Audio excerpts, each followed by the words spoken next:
Welcome back to another episode of the Daily Flip podcast. I'm your host, Alex, and today we're going to be flipping through some of the top stories, including why Donald Trump won Georgia, his potential picks for the position of Chief of Staff, and the plans that are being made by people who do not necessarily want to stay in America and are actually acting on it this time, as they have always claimed, and there's always been people that will claim they want to leave the country after the election. Now we have people actually reporting on how the numbers uptick after these election results came in.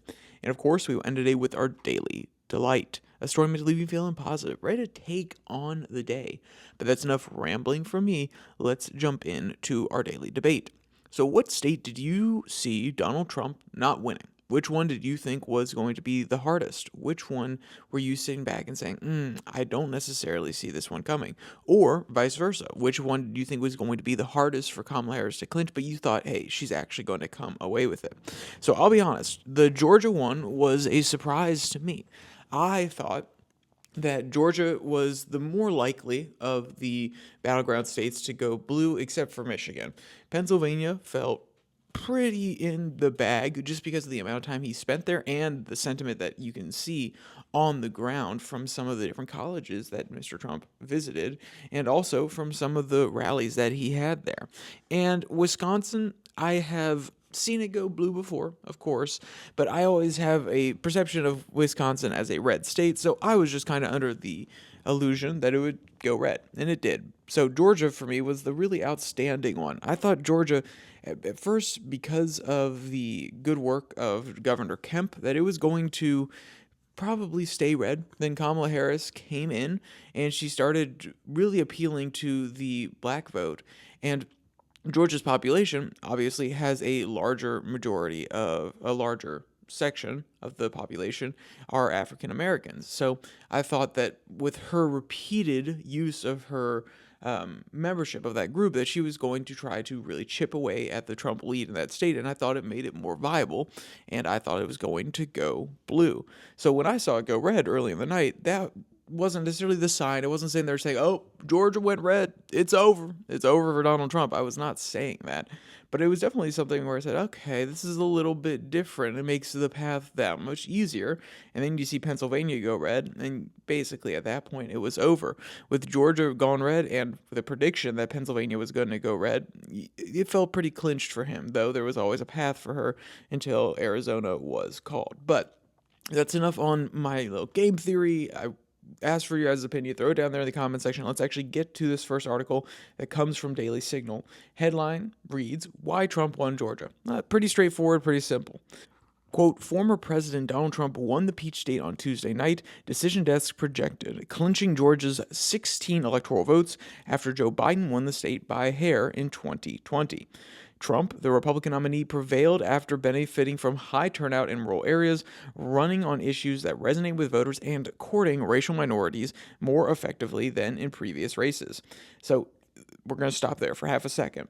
If we look at the Latino vote, we look at the black vote, we look at the woman vote, they are all numbers that were not necessarily great for Kamala Harris. I believe the number of the black vote for Kamala Harris was 86 to roughly like 13 for Donald Trump, which that doesn't sound very good, but that is some of the highest numbers that a Republican candidate has gotten from that section of the community, that section of Americans that go out and vote for quite some time. With the Latino vote, he's edging up to somewhere around like 40 some percent, 45%, depending on male or female. Male, it tends to show, some polls show it's like 51%, some show that it's like 55%. So he's obviously resonating with these certain communities, and his outreach attempts were not a failure. Now, did he probably do it in ways that were a little bit stereotypical, like running Spanish language ads and everything of that sort? Sure, but that doesn't matter. You can criticize him for being stereotypical, but also, if a certain segment of the population is more likely to speak Spanish, or they speak both languages, and then they're a little bit more fluent in Spanish, or even their English is really good, but maybe they have family members who are speaking Spanish. They can show these videos, they can send these videos to them without necessarily having to translate for any of those family members. They can share it because they feel as though their community is being heard, they're being listened to, that they feel as though they want to be included in this political process. There are lots of different options. Or just talking about the economy in general, that affects everybody. That affects every single person. It's really hard to divide the lines and be like, hey, we're going to make the economy better for this person, but not this person. Unless you're directly saying, hey, we're going to give out subsidies, we're going to be giving housing credits or something like that directly to a certain segment of the population, which if you're doing it based on racial means, then it's actually going to be a violation of the Equal Protections Clause within the Constitution. So, and also the Civil Rights Clause that was added to the Civil Rights Clause that was passed in the 1964 Civil Rights Law. So it's going to be really hard when you make an argument for the economy to actually exclude people. When you say that we want to lift all those ships, then everybody in the harbor is going to probably be jumping up and down saying, yes, yes, please get us away from this rocky bottom. So I think that more than anything, more than his appeals and more than his willingness to run ads on really Hispanic radio networks, because there's a thriving Hispanic radio network and Spanish-only radio network within the United States, and I know he bought in ads there. So did Kamala Harris, though, and I don't feel as though it was just pointless pandering. It was genuinely, hey, this is where we're going to go. And Kamala Harris did a good job of this too, honestly. It didn't feel like in most of her ads, unless they were specifically targeted towards black men and women, most of the other ads did not feel like they were saying, hey, you know what? We're pandering to you. It's, oh, you're just a part of it because guess what? Every single person in America has a Hispanic friend. Every single person in America has a black friend. Every single person in America, if they are not of those other two, they have a white friend, they have an Asian friend. Every single person in America has these people from different groups around them. So to have them in the background of your ads or to be there in your ads as the main character doesn't feel that off. You know, if you're not if you're not there making it a Spanish only family with Spanish only people around them and all the characters or the members of the ad are Spanish, if you're looking at a more expanded world and them interacting with other people, then yeah, it feels pretty realistic when you have a multiple different races, different groups, men, women, all these different things in your ads. And I thought it was honestly good to stop pandering solely to one community and making ads with just those people in it. Because guess what? It is not the 1970s and the 1960s where people from one race do not only marry people from another race. You see lots of mixed marriages across the United States of America, and there are real families that have to deal with the cross-cultural, I don't want to say problems, but the cross-cultural part of their lives, that how their family, how their side of the family interacts with another side of the family, how they bring for one culture rather than another, how certain topics aren't necessarily brought up, and politically some things are levered by one community or for one community rather than the other, and that when you just start pandering to that degree, it's normally bad. And then when you have the ads that just show everybody interacting with a whole bunch of different people, it feels pretty darn genuine at this point. And like I said, I feel like Kamala Harris and Donald Trump did pretty good jobs of not necessarily pandering, but actually just saying, no, we're trying to represent everybody within the United States. But that's beyond the point. We went way off from where the article is, but the point being that the article is talking about his increased percentages with racial minorities and also the rural turnout, which we're not surprised at this point that his rural turnout was so good. Then again, Mr. Joe Biden, had a very good rural turnout compared to Hillary Clinton in his 2020 race. And that's probably because he's been around for a while. He's Scranton Joe. He's the everyday Scranton Joe. He kind of looks like your grandparents. He looks friendly. He kind of could be a Midwesterner if you didn't know where he was from. He just looks like he's an average guy. On top of the fact that he had different policies that he was trying to tout as being pro-farmer. And I think that while not every rural person is a farmer, not trying to pretend like that, there are certain soft spots there in the rural heart, and farming may be one of them, on top of the fact that that generation, that population tends to be a little bit older. So when you have someone like Joe Biden show up, he can kind of chip away at that rural vote. And this time with someone like Kamala Harris, probably not so much. So what's going to go forward from this day? What are we going to take away from this day? Quote, what's causing problems for Kamala Harris is that she is losing some steam with black male voters, Rudentree told the Daily Signal. According to the Fox News polls, 25% of black men surveyed said they supported Donald Trump, and Harris had 73% of their support, 14 points behind Biden's 2020 polling in exit polls. So let's be clear, that's male voters. That's not the entire population of black voters, but a 25-73 split. Once again, it's still in favor of Kamala Harris, but those numbers are not good historically. As I mentioned before, it's all about the historical returns. And what you may be saying, well, why does it matter? Because the context matters in this case, because we have to compare it to what percentage of the black vote, or in this case, black males, either candidate was able to get. Because guess what? If everything else in the coalition stays exactly the same, except the numbers for black males, that could still change the election. Because what? Even if it only shifts 5, maybe 6 points, maybe more like 10 is realistic, that's still 10% of the black population that votes. I believe the current black population is somewhere around 30% of the... No, that's not right. It's about 22% of the U.S. population, so we'll just round it down to about a fifth. So if 10% of a fifth of the voting population changes which way they're going, that can have a big impact. And in order to make sure that you can maintain your coalitions, you have to look at the historical data and make sure you're in line with that. And guess what? Kamala Harris was not. Donald Trump is gaining in these areas, or was. He's not running anymore, so he was gaining in these areas. He gained in these areas, and he locked it in.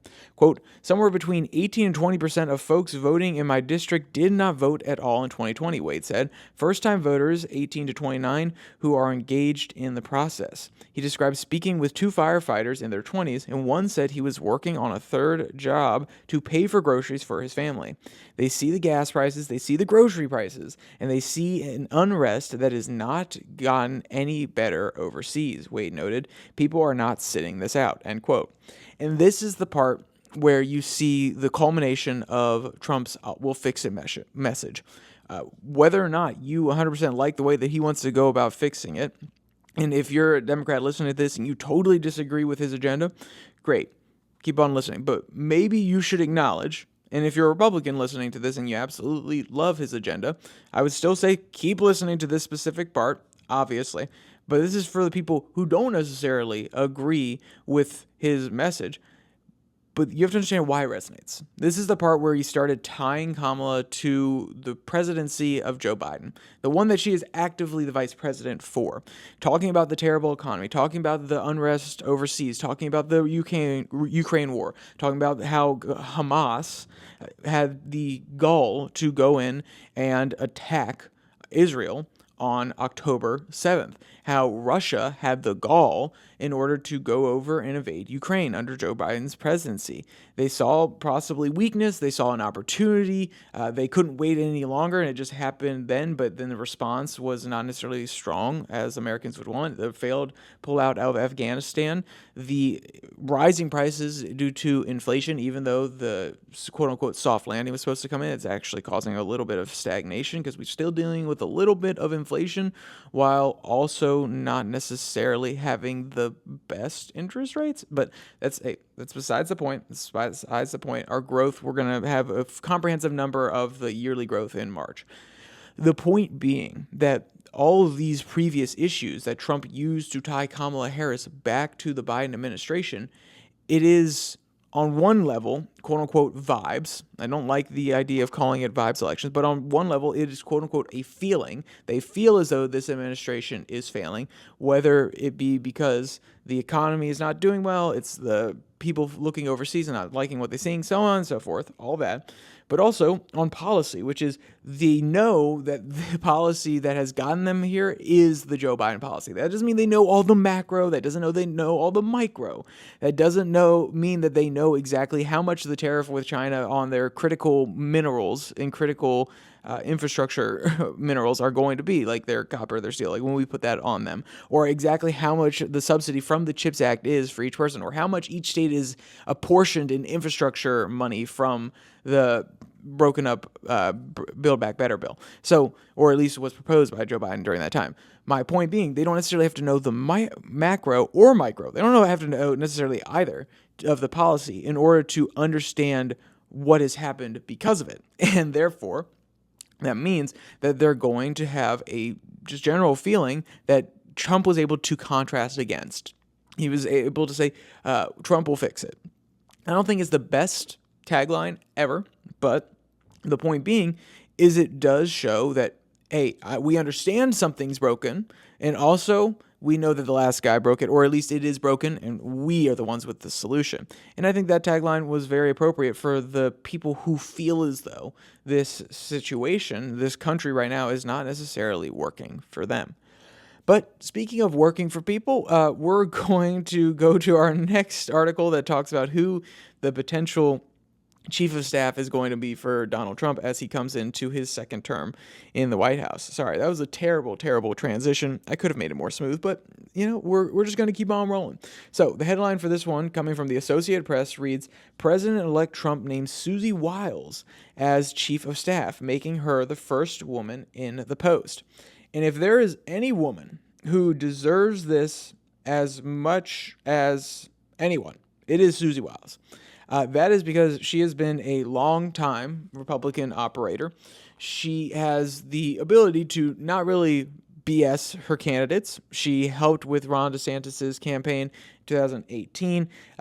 Actually, this article, if you want to go read it, it provides some good background on all the different campaigns that she worked on, all that she had done previously. But the point being that she is a large reason that this campaign went so well for Donald Trump, why he was more composed, why he was more locked in. I mean, if you remember that Donald Trump from the first debate, I guarantee you that he and Susie Wiles had a little yoga session or a little sit-down session, or not necessarily a screaming match, but like a little slap him across the head moment before going out there and saying, hey, lock in, stay on message. It's his debate to lose. Don't go crazy. And any calm moment that you've seen, you could probably attribute to Susie Wiles and Chris LaCivita. Any moment where he says, apparently I'm not allowed to say this anymore. It's not okay. They told me I'm not supposed to say it. It's probably Susie Wiles telling him in between rallies, hey, stop it. It's going to hurt your turnout with this group. Stop. You need to stay on message here. She is extremely effective at what she does. She has been so for a while. She's been operating in Florida politics for quite some time. But now you've seen the culmination of her having another candidate who has the political capital in order to run on the presidential level and the ability to manage even his worst aspects, and also go up against a candidate who is kind of mismatched when it comes to Joe Biden, and then also one who is not fully prepared when it comes to Kamala Harris. I'm not saying she is what she was not prepared properly. And that's not to say that, well, she could have done things better. I think that she could have done a lot of things better, but her campaign was pretty good for the amount of time she had, but even then, she wasn't hitting her stride quite right. She needed to be out everywhere and really blasting social media with every single, like hours upon hours of content in order to really bring up name ID and also be charismatic while doing it, and that's a hard combination to pull off. There's no doubt about that. But we're not talking about that woman specifically, the one that was vying for the job. We're talking about the woman who will be doing the second most important job in the White House, or at least in Trump's team, which is the presidency number one and chief of staff number two, because the chief of staff sees who comes in. They are able to they're able to work the schedule in order to make sure that certain people get around. They're able to really have the ear of the president in order to advise certain policy prescriptions. And they also have the ear when it comes to hiring, firing, and so on and so forth. And considering that Wiles, since she is now I don't want to say she's accepted, but Donald Trump has said that this is his pick. This is who's going to be the chief of staff. He and Wiles are probably sitting down and they are going through the list of people that they want within the administration every single day, because they are going to have to hit the ground running. They're going to have to get all these approved by the new House and the new Senate. They're going to want some judges in there. They're going to want all the bureaucrats in there. They're going to see who they can probably fire or let go, so on and so forth. So this is going to be an important moment for Susie Wiles, and the fact that she is an efficient, operator is a great thing. That is another tick in her column. So let's go into the little bit backstory. Quote, Wiles' hire is Trump's first major decision as president-elect and one that could be the defining test of his incoming administration, as he must quickly build out the team that will help run the massive federal government. Wiles doesn't bring much federal government experience to the role, but has a close relationship with the president-elect. On the campaign, Wiles was able to do what few others have been able to do: help control Trump's impulses, not by chiding him or lecturing, but by earning his respect and showing him that he was better off when he followed her advice than flouting it. And that's honestly how you earn respect for a lot of people, okay? You give solid advice. In this case, in the world of consultants and in the world of running for office, you give solid advice. You don't mince words. You tell them exactly how it is. Sometimes you have a candidate, and this is talking from multiple operatives that I've had conversations with. So sometimes you talk to candidates who maybe need you to lightly step around certain issues, be a little bit nice about things. Fair enough, you have some of those sometimes, but a lot of time the way you gain your respect from a lot of these operatives, and the operatives in the field, but also the people that you're helping get into any office, is to say, no, hey, you shoot it straight with them. You give them the best advice they can. You hope that they follow it, and you try to provide case examples when they did follow your advice, how it ended up going well for them. But hey, that's enough on that one about earning his respect, because it's a hard thing to do for Donald Trump. He also loves loyalty.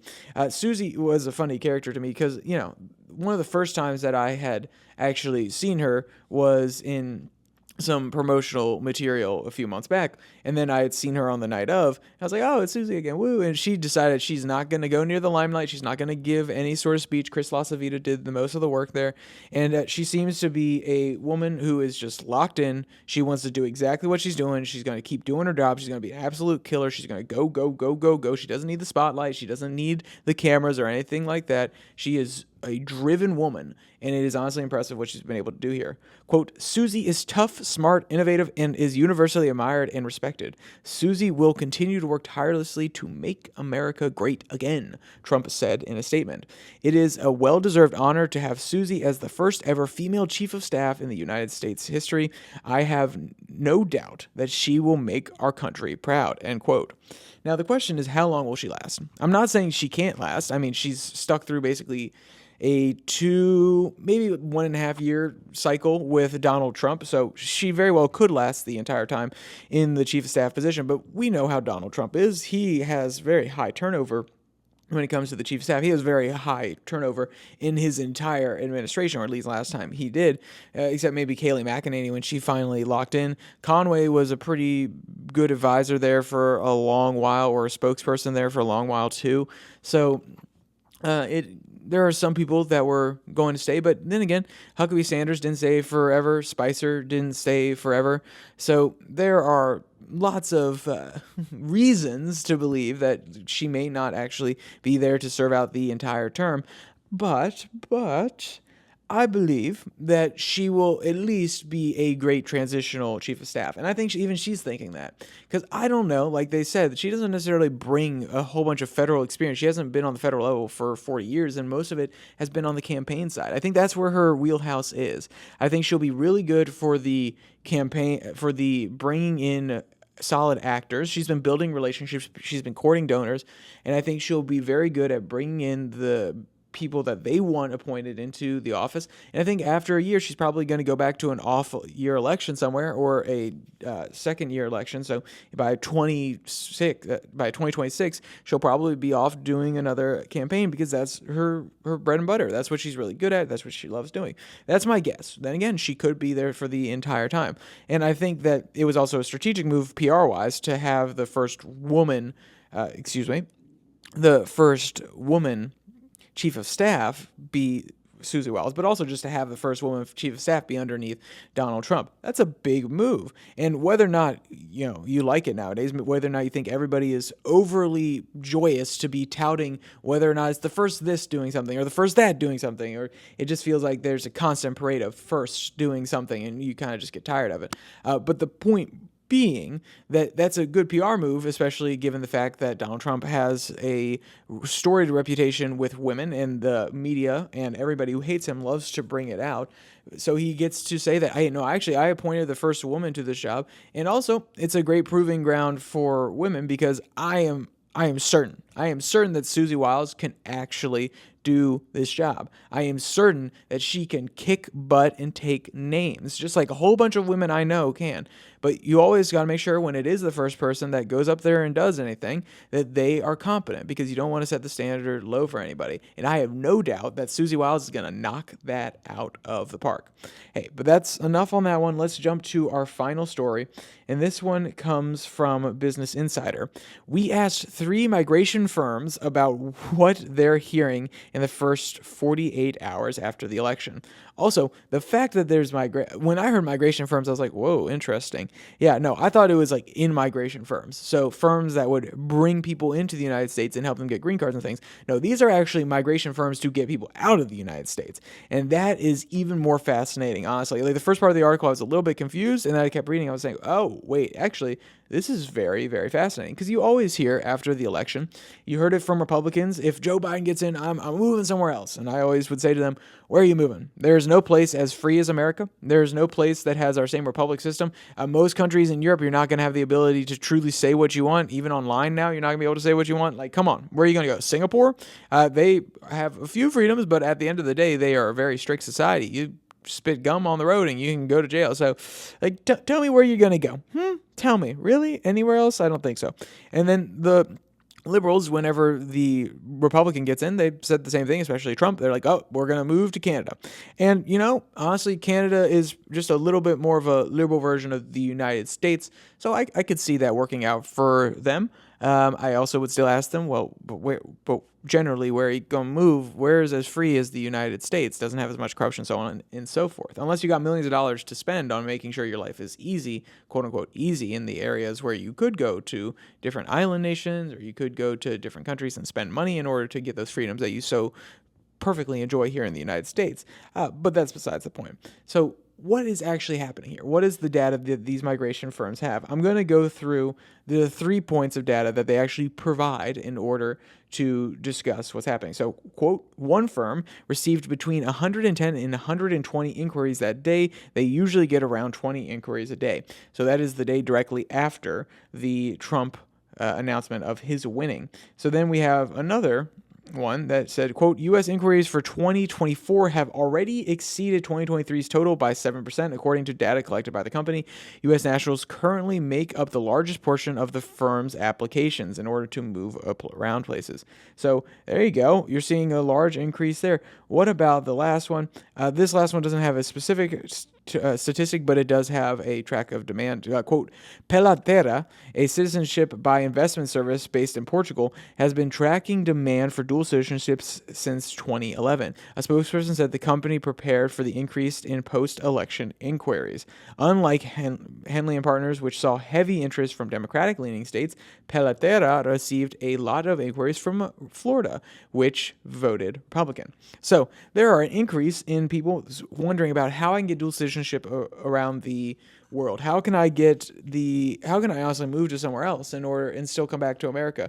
And my question is, if you are a person who, let's say you're a Navy operator, and you don't necessarily like the commanding officer that comes onto your ship. And let's be clear, I'm not saying that we're a system like a military where it's authoritarian and where you basically have all command, you give up your rights to do X, Y, Z. For the most part, you obviously have a duty to higher moral ethic grounds and also the code of the military. So if somebody tells you to do something that's against the rules of the military, you can call them out on it. But at the end of the day, that system is pretty straightforward authority figure kind of deal. But if you have a new officer that you don't like and you just abandon ship, you just go over to another ship. You say, hey, Johnny, hey, you're on the battleship over there, right? Next to the aircraft carrier. Hey, can you come over and pick me up real quick? I'm going to stay on your ship until General so-and-so or Admiral so-and-so is gone. No, you can't just do that. So it's kind of like when these people say they're leaving, they want dual citizenship, and then the implication is they'll come back when it's no longer Donald Trump in office. Maybe they're implying they truly want to leave, and that's, at that point you're sticking to your principles. But if it's the latter, where they want dual citizenship rather than just applying to be a citizen in those other countries, it sounds like you want the best of both worlds, where you can just come back when everything's fixed, but leave when everything you believe is a problem. And I think that is childish. I think it's idiotic. I understand why some people would do it based out of fear, but I think that is such an utter betrayal of your country. Okay?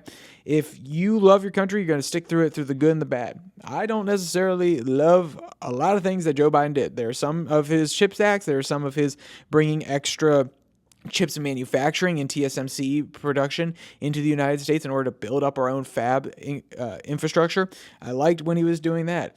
Some of his union policies I was not necessarily a fan of, but then also some of the programs that they were providing for like internships that are normally they're hosted through the mentorships is what they're called actually, and they're normally hosted like through unions. And I think, though I don't necessarily love the union apparatus, I do like the idea of them acting like guilds and actually passing along their knowledge and making sure that these skilled workers are having people replace them over time, and it doesn't necessarily have to be through an expensive school process, going to community college or going to a trade school. So there are things that I can definitely admire him for, but it's not the end of the world if he gets into office, and I'm going to keep fighting against the things I don't like from him, and I'm going to keep voicing my opinion. I'm going to keep going out there and vote. Same thing with Trump. I don't agree with a lot of things that Trump says he's going to do, and guess what? I'm still going to stick around. I'm still going to voice my opinion. I am still going to make sure that I'm trying to educate people, bring the news to people. And let's be clear, this isn't having the biggest impact in the world, but maybe some random people stumble across it and it changes an opinion or two. But also, I'm just going to continue to go out, talk to my friends, try to change their mind, talk about policy, try to get people to vote a certain way or advocate for them to vote a certain way in the future. So yeah, you got to keep on battling. You can't just give up, even if you don't like the result. You can't just try to run away from what you perceive to be a problem. That's a terrible life lesson in general, but also this one's not as big of a problem as you believe. No matter who's in the White House, it is not the end of the world. So with that said, let's jump into our daily delight. This one comes from Woo Globe. It's a video of a cat who is in a bumblebee costume, and the owner's trying to get it off, and the dog's like, no. You can't take off my costume. No, it's not allowed. And honestly, it's absolutely hilarious. I think that you'll enjoy that one. And if you want to check out that video or you want to read any of today's articles, all of them, like I said earlier, will be linked in the description below that like and subscribe button. Also down there, you can find the podcast on Spotify, Pocket Cast, Podvine, as well as the Twitter handle at @YourDailyFlip, where I post a Twitter tirade every Tuesday and Thursday. And also, on Tuesday and Thursday, if you haven't seen them yet, on this RSS feed at this YouTube channel, we have 6 and 6 stories from around the world in 6 minutes or less. It's international news. Come and join it. It's really quick. You can subscribe on your RSS feed. You can download it on your RSS feed and listen to it on your drive to work. So, with that said, there's only one more thing to say. Stay safe. Don't die.